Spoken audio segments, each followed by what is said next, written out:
Bismillahirrahmanirrahim. Assalamualaikum warahmatullahi wabarakatuh. Alhamdulillah bini'matihi tatimmu shalihat wa bifadlihi tatanazzalul khairat wa bitaufiqihi tatahaqqaqul ghayat. Segala puji bagi Allah yang dengan karunia-Nya dan nikmat-Nya tercapailah dan sempurnanya semua amal soleh kita. Wa bifadlihi tatanazzalul khairat wal barakat, dan dengan karunia-Nya pula turun keberkahan dan kebaikan-kebaikan.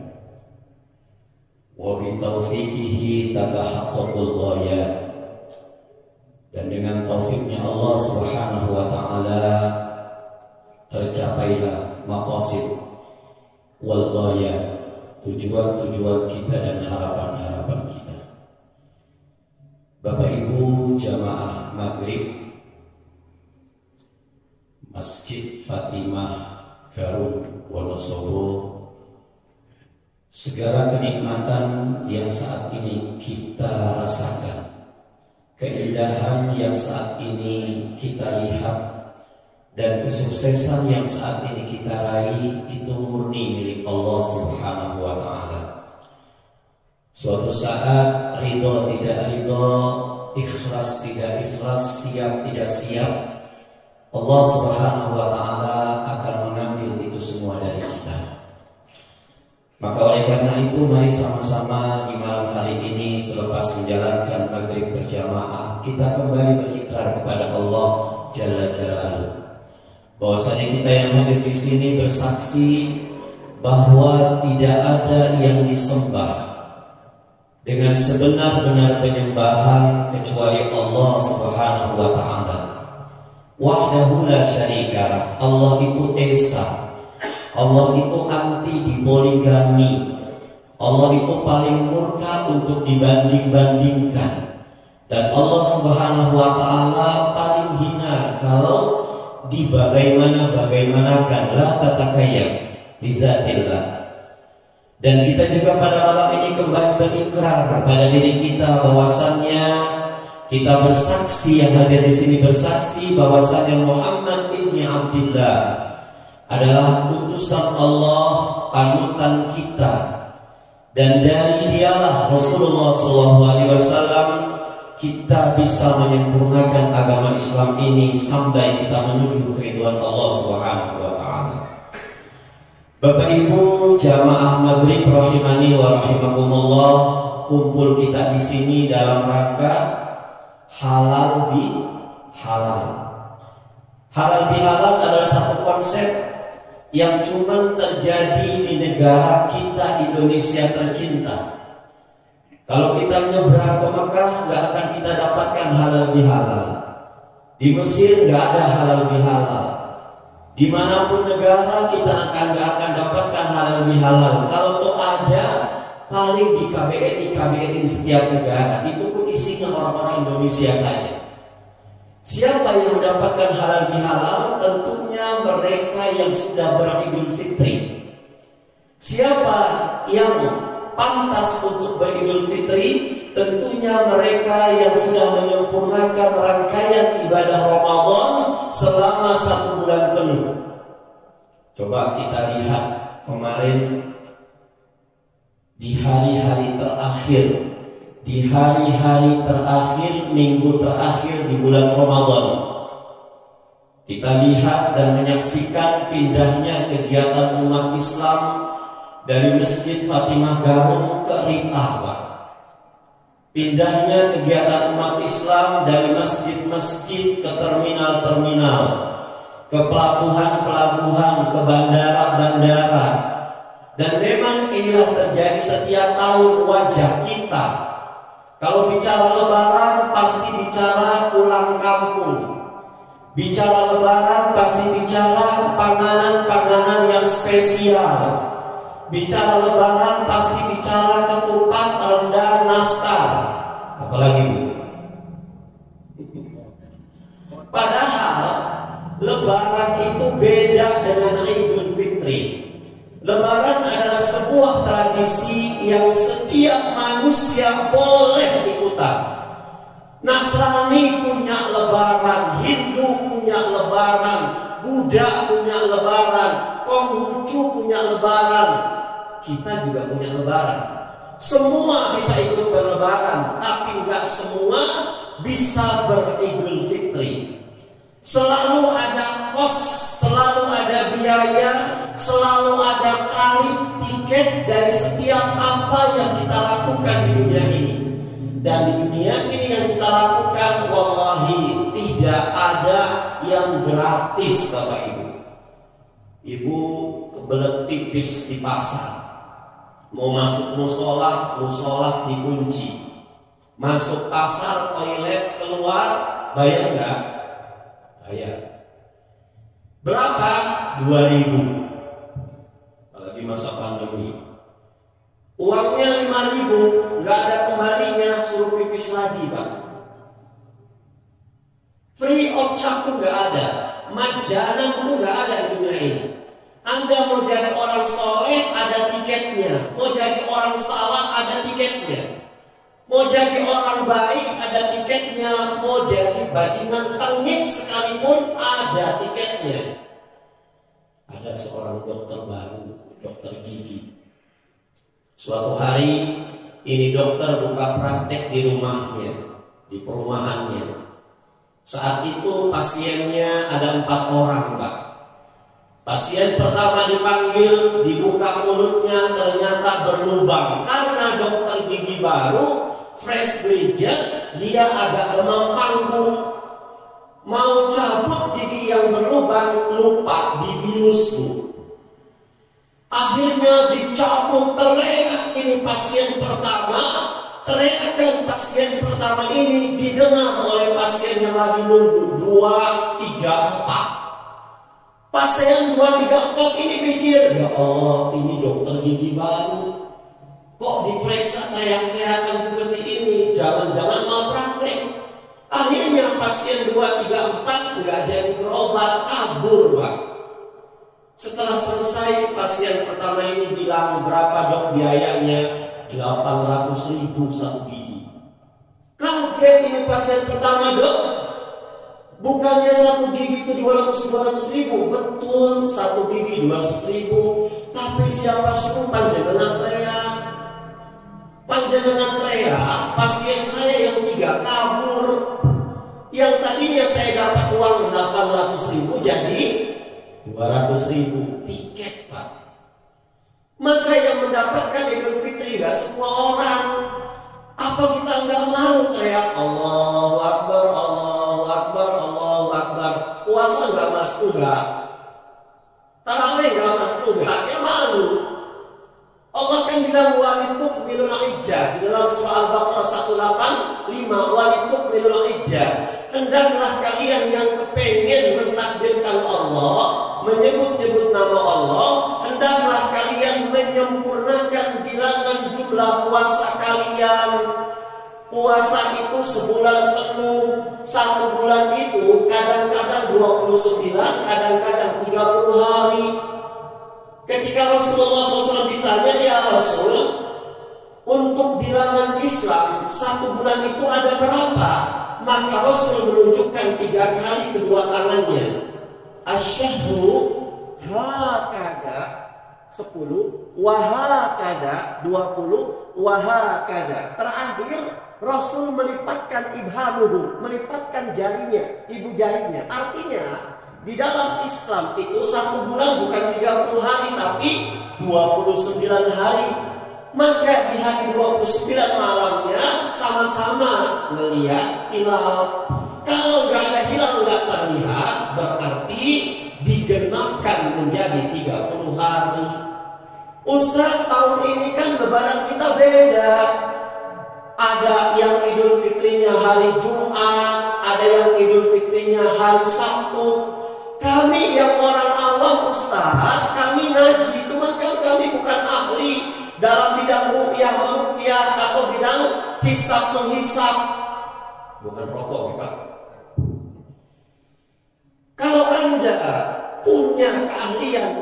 istihad, silakan ru'yatul hilal. Punya keahlian untuk hisab, silakan ru'yatul hisab. Tapi bagi mereka yang awam, maka lebih aman ikut pesan Nabi. Apa pesan Nabi? Fa idza talaftum fa alaikum bis-sawa'il aqdam ma'al haqqi wa ahlihi. Ini pesan Nabi. Kalau kalian suatu hari dibingungkan dengan pendapat yang macam-macam, maka kata Rasulullah, ikuti golongan yang terbanyak. Dan tidak sampai di sini, golongan yang terbanyak. Yang kedua apa? Yang benar. Yang ketiga apa? Ahlinya. Kalau banyak nggak benar dan bukan ahlinya, nggak perlu kita ikuti. Mereka yang pakai ru'yatul hilal, mereka adalah ulama-ulama yang mengekor kepada Quran surah Al-Furqan ayat 5. Mereka yang mengekor kepada hisab mengacu kepada surah Yunus ayat 61. Yang penting netral, tapi netralnya pakai ilmu. Orang netral nggak pakai ilmu, pasti dia sumpah serapah, menyalahkan yang pakai hisab, bahkan menghalalkan darah yang pakai hisab. Kenapa? Karena ini orang netral, cuma on. Netralnya nggak pakai ilmu. Bukankah agama telah memberikan satu konsep kepada kita? Ini nih agama Allah. Dengan apa kamu melihat? Burhanun syar'iyyun wa aqliyun. Hadhihi sabili ad'u ila Allah ala basyiratin ana wa man ittaba'ani, kata Allah dalam surah Yusuf. Inilah jalanku yang lurus. Hendaknya kamu mengamalkan Islam dengan jalanku yang lurus ala basyirah, atas dasar ilmu. Ilmu yang dimaksud apa? Burhanun syar'iyyun wa aqliyun. Burhan, petunjuk, baik secara akli maupun secara nakli. Ketika Mu'adz bin Jabal diutus oleh Rasulullah SAW menjadi seorang gubernur di Yaman, maka Mu'adz ditanya oleh Rasulullah SAW, wahai Mu'adz, ketika engkau menjadi seorang gubernur, engkau memiliki satu permasalahan, bagaimana cara memecahkan permasalahan itu? Maka Mu'adz mengatakan, aqdi bi kitabillah. Aku akan putuskan masalahku berdasarkan Al-Quran. Ketika ditanya kata Rasul, fa in lam tajid fi kitabillah, kalau kamu gak mendapatkan dalam Al-Quran, aqdi bi sunnati Rasulillah. Aku akan putuskan dengan sunnah Rasulullah SAW. Wa in lam tajid fi sunnati Rasulillah, fa kaifa taqdi? Kalau kau nggak mendapatkan di sunnah Rasulullah SAW, bagaimana engkau memutuskan? Ajtahidu ra'i wala ali. Aku akan memutuskan dengan istihad, tapi nggak kebablasan istihadnya. Tetap mengacu kepada Allah, mengacu kepada Rasulullah, dan istimewa para sahabat radhiyallahu anhum ajma'in. Beda boleh, marah jangan. Anda senang tempe, Anda nggak boleh ngek sama orang yang nggak senang tempe. Saya senang tahu, saya nggak boleh menghina orang yang nggak senang tahu.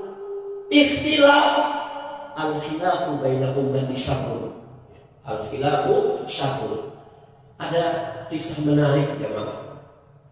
Dalam kisah para sahabat, suatu hari Utsman bin Affan ini seorang khalifah, beliau presiden, berjalan dengan Abdullah bin Mas'ud. Ini dua-duanya ahli ilmu.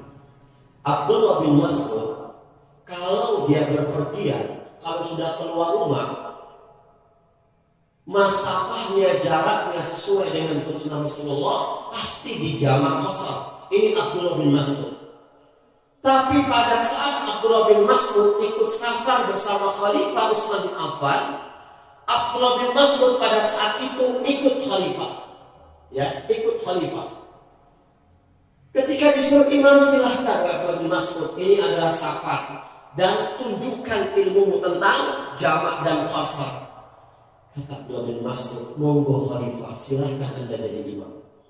Ketika Khalifah Utsman bin Affan jadi imam, ternyata Utsman bin Affan satu orang sahabat yang jarang untuk melakukan jamak dan qasar walaupun beliau sedang berpergian. Ya.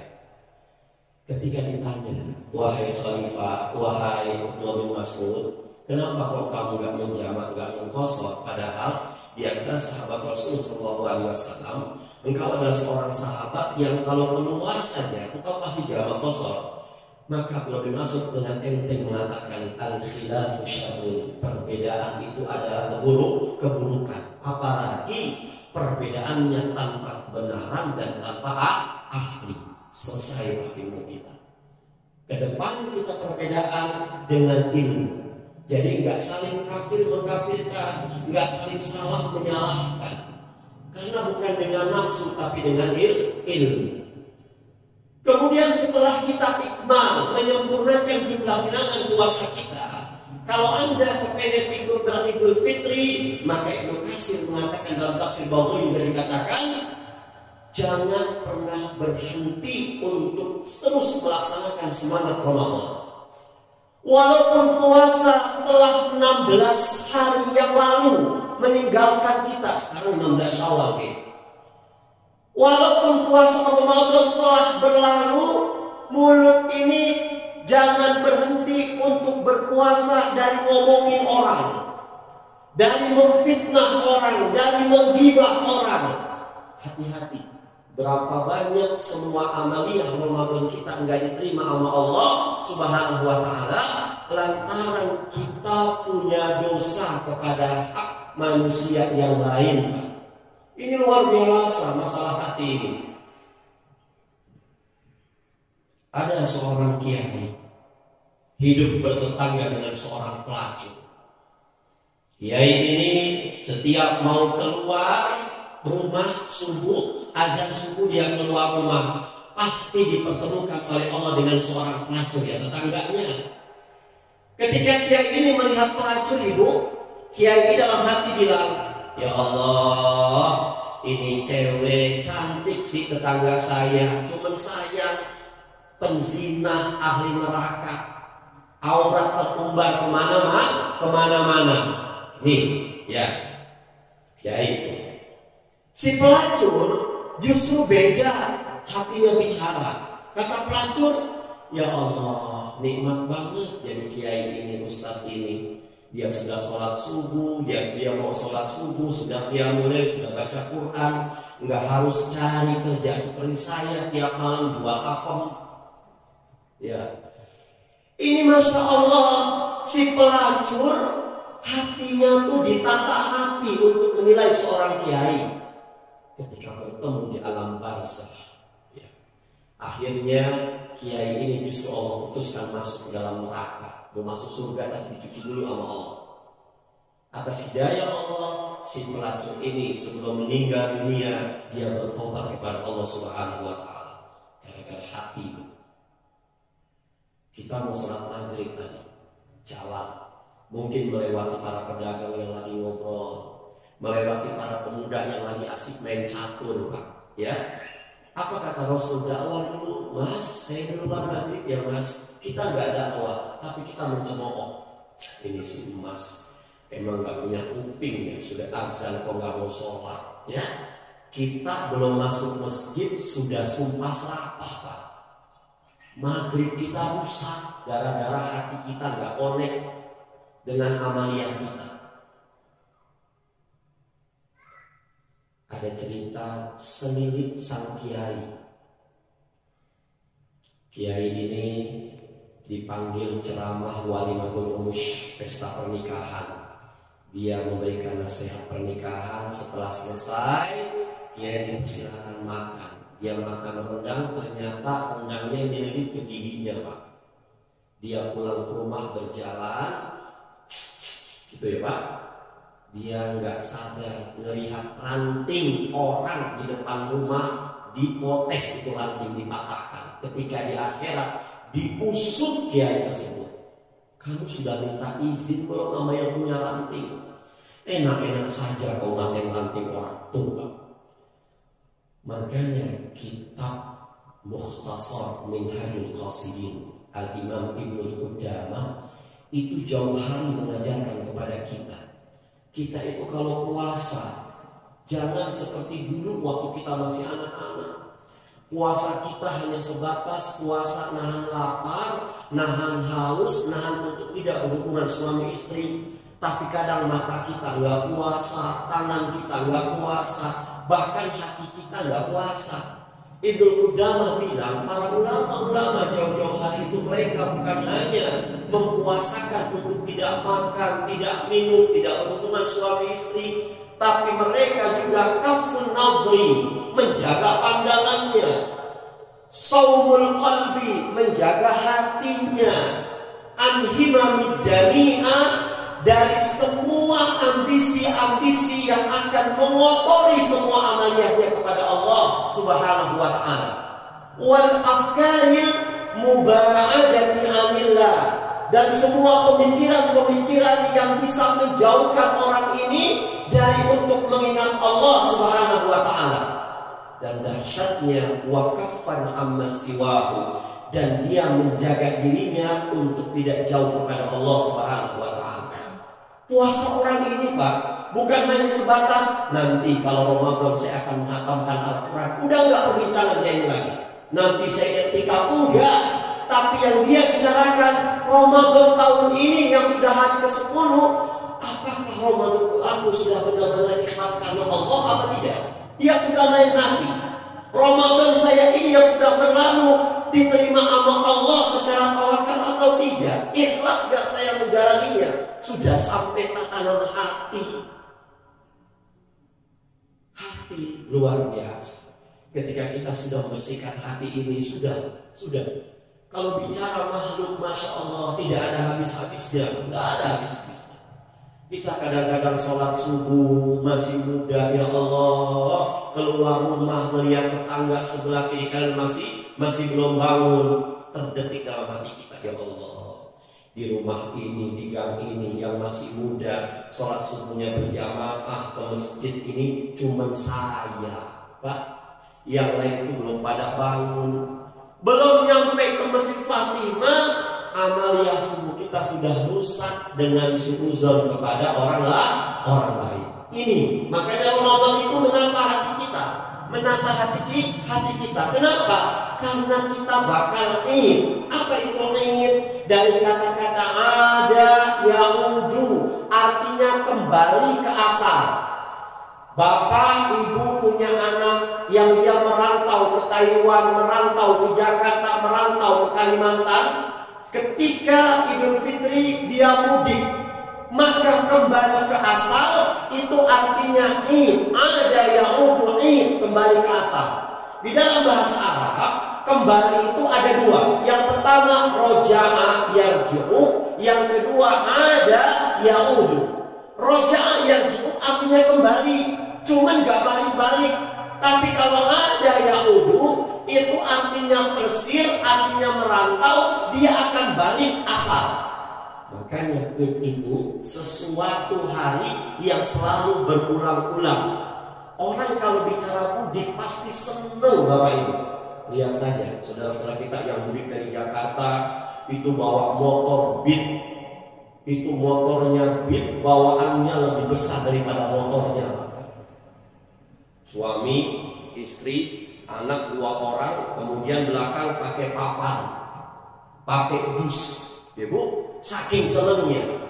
Ma, saya pulang Ma ke Wonosobo. Emaknya saking senengnya yang gak ada diada-adain, ngambil kaleng hongwan cuma isinya rengginang, ngambil kaleng monde isinya gemblong, dicet-cetin, senang bicara mudik. Dulu kita waktu TK, SD, SMP, SMA sudah rapi ke sekolah, sudah duduk nunggu bel jam 7. Neng. Setelah bel datang guru, anak-anak, kemungkinan hari ini kalian belajar di rumah masing-masing. Bapak ibu guru ini mau rapat, kalian dipulangkan ke rumah asal kalian. Girang seneng gak Pak? Seneng. Kalau saya katakan hari ini, Bapak Ibu bersiap-siap habis Isya, ibu bapak mau dijemput sama malaikat Israel, mudik pulang kampung, seneng gak? Mudik itu nih, janji Allah yang berkaitan dengan mudik ini artinya mi'ad. Innallaha la yukhliful mi'ad. Sesungguhnya Allah tidak pernah mengingkari janji-janjinya. Kamu pasti pulang kampung. Mau jabatan kamu tinggi, mau pendekar, mau dibacok kebal, ditembak ngebul, mati Pak.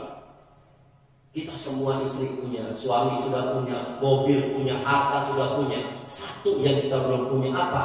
Kematian yang husnul khotimah, bisa membawa kalimat la ilaha illallah Muhammad Rasulullah. Mi'ad, janji Allah. Kampung halaman yang akan kita tuju setelah hidup di dunia ini, itu mudik, janjinya itu mi'ad, kampung halamannya namanya ma'ad. Searab saling berkesinambungan. Ada kitab Ibnu Qayyim al-Jauziyah namanya Zadul Ma'ad. Zad itu bekal. Untuk apa? Untuk mereka yang pulang kampung. Ini kita sampai Isya selesai ya. Ya, habis ini makan-makan kan ya. Ya. Saya baca kitab Al-Muwatta'nya Imam Malik bin Anas rahimahullah. Ternyata buat orang Islam itu bukan hanya sebatas Idul Fitri, bukan hanya sebatas Idul Adha, bukan hari Jumat Pak. Kata Imam Malik dikatakan lil mukmin, ya. Lil mukmin itu khamsatu a'yad. Orang beriman itu punya 5 hari raya Bapak Ibu, yang harus betul-betul ini inti daripada hari raya. Apa yang pertama? Kullu yaumin yafirru 'alal mar'i, kullu yaumin yamurru 'alal mar'i wa la yuktabu 'alaihi dzambun. Ini yang pertama. Apa kata Imam Malik? Kalau ada satu hari yang satu hari itu berlalu dan kalian memasuki hari itu, tapi Allah Subhanahu wa Ta'ala tidak menulis dosa di hari itu buat kita. Kita nggak punya dosa di hari itu. Kalau ada satu hari kita lalui hari itu tanpa dosa kepada Allah nggak punya, dosa kepada makhluk nggak punya, hati kita tertata rapi, kata Imam Malik, ini adalah betul-betul hari raya buat orang-orang yang beriman. Pertama, ya. Kemudian yang kedua apa? Yang kedua al-yaumul ladzi yakhruju fihi minad dunya al-imana wasyahadata wal ismata min kaidi syaitan. Imam Malik bilang hari raya yang kedua buat orang beriman adalah hari di mana dia meninggalkan dunia ini. Dia meninggalkan dunia ini artinya dia wafat, tapi wafatnya membawa iman. Wafatnya bisa mengucapkan kalimat syahadat wa ismata min kaidi syaitan, dan dia terselamatkan, terbebaskan dari tipu daya syaitan. Mati bawa iman. Kita mati nggak bawa harta, Allah nggak marah. Kita mati nggak bawa jabatan, Allah nggak marah. Tapi kalau kita mati nggak bawa iman, dibejek sama Allah. Kita mati nggak bawa iman, dihajar malaikat munkar nakir.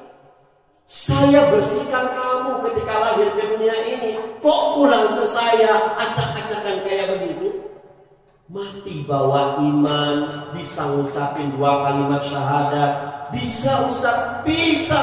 Tergantung latihannya dan tergantung kebiasaannya. Kalau orang setiap hari zikir, ingat Allah, sholat awal waktu, baca Quran, insya Allah dia kalau meninggal endingnya mengucapkan kalimat iman. Asyhadu an la ilaha illallah wa asyhadu anna Muhammadar Rasulullah. Mati. Jangan kayak burung. Seorang kiai punya burung Pak, diajarkan tiap hari burung beo.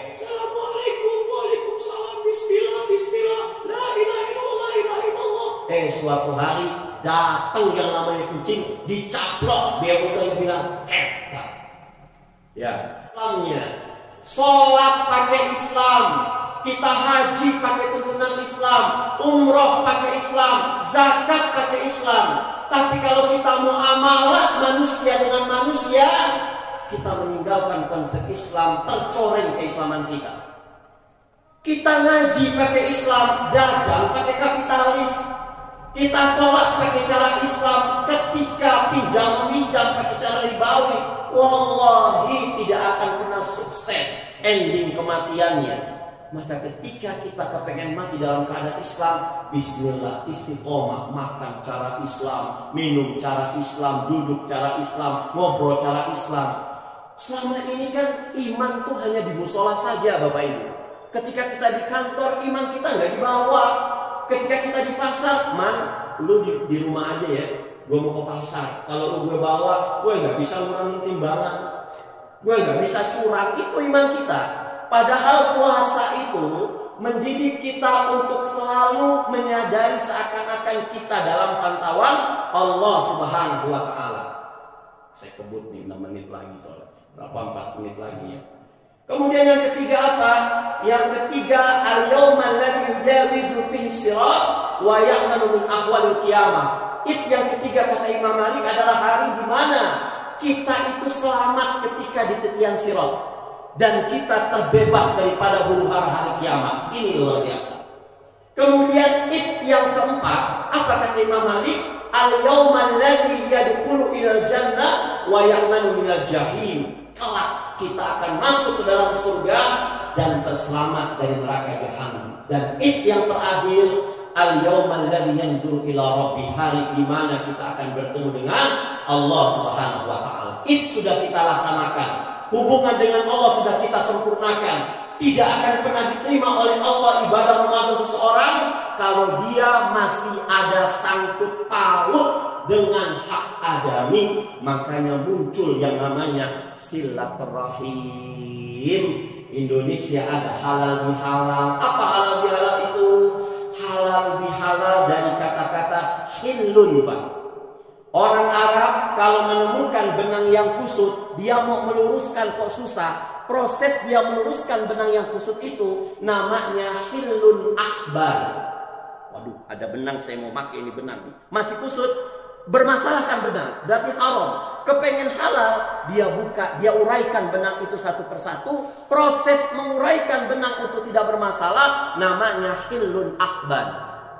Kita manusia punya salah kepada orang tua kita, punya salah kepada teman-teman kita, punya salah kepada satu organisasi kita, di kantor, di sekolah, di masyarakat.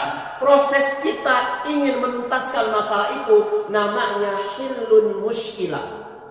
Pada saat masalah itu sudah selesai, berarti halal. Saya bisa minum air ini, Pak. Kenapa? Karena ini halal.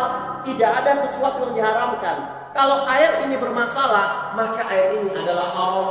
Maka tahun 1948 ketika Kiai Haji Abdul Wahab Hasbullah ingin mengumpulkan para politikus-politikus, para partai-partai setelah kemerdekaan Indonesia, banyak sekali yang menonjolkan partai-partainya. Maka Abdul Wahab Hasbullah minta saran kepada Bung Karno. Pak Bung Karno, gimana kita kumpulkan di hari ini partai-partai, semua organisasi setelah kita merdeka, biar mereka pada satu. Kata Bung Karno, nama momennya apa wahai Abdullah, wahai Kiai? Momennya adalah halal bihalal. Kalau halal kepengen halal, dibantu dengan ba. Ba itu apa? Dalam tata grammar bahasa Arab, ba itu artinya harfun ilsaq. Di dalam nahwu sorab, Bapak, ba itu hurufnya ada 13. Salah satunya babul harfun ilsaq, huruf untuk merekatkan. Kenapa bismillahirrahmanirrahim ada bi dan isminya? Karena di situ adalah harful musahabah. Jadi kalau orang selalu membaca bismillah, seakan-akan semua aktivitasnya selalu dipantau oleh Allah Subhanahu wa Ta'ala. Maka ketika ada orang yang dia punya salah dengan seseorang, diteleponin nggak pernah diangkat, minta maaf nggak pernah dibalas, ke rumahnya selalu ditutup pintunya. Akhirnya di kampung dia izin dengan Pak RW untuk mengadakan halal bihalal. Maka saat itu, Mas, saya tahun kemarin pernah mitnah jenengan, itu haram. Di Idul Fitri ini saya ingin menghalalkan, tolong dihalalkan. Ketika ditanya, Ustaz, apakah memang betul Ustaz Idul Fitri itu momen kita maaf-maafan? Nggak ada keterangannya, Pak. Idul Fitri itu momen kita untuk saling mendoakan. Makanya dalilnya apa? Taqabbalallahu minna wa minkum. Orang yang saling mendoakan, nggak mungkin dia mendoakan kebaikan orang lain tanpa didahului dengan maaf-maafan. Makanya di Mekah dan Madinah, maaf-maafan itu kapan? Di terakhir bulan Sya'ban. Ramadannya dia sudah puasa, ketika 10 hari Ramadan dia i'tikaf, kemudian satu Syawalnya mereka semua ke lapangan. Setelah itu mereka sholat Idul Fitri, pulang ke rumah masing-masing. Mereka tidak ada acara silaturahim. Bapak Ibu rahimani wa rahimakumullah, selesai sudah. Mudah-mudahan Allah Subhanahu wa taala menerima semua amalia Ramadan kita. Kami mewakili keluarga, mungkin ada tutur kata kami kurang berkenan, sikap kami yang kurang sopan. Di member ini kami mengaturkan taqabbalallahu minna wa minkum shalihal a'mal. Semoga ibadah Ramadan kita diterima oleh Allah Subhanahu wa taala. Aku qouli hada, nasrullah fatum tariq wa basil mu'minin. Mohon maaf lahir batin. Assalamualaikum warahmatullahi wabarakatuh.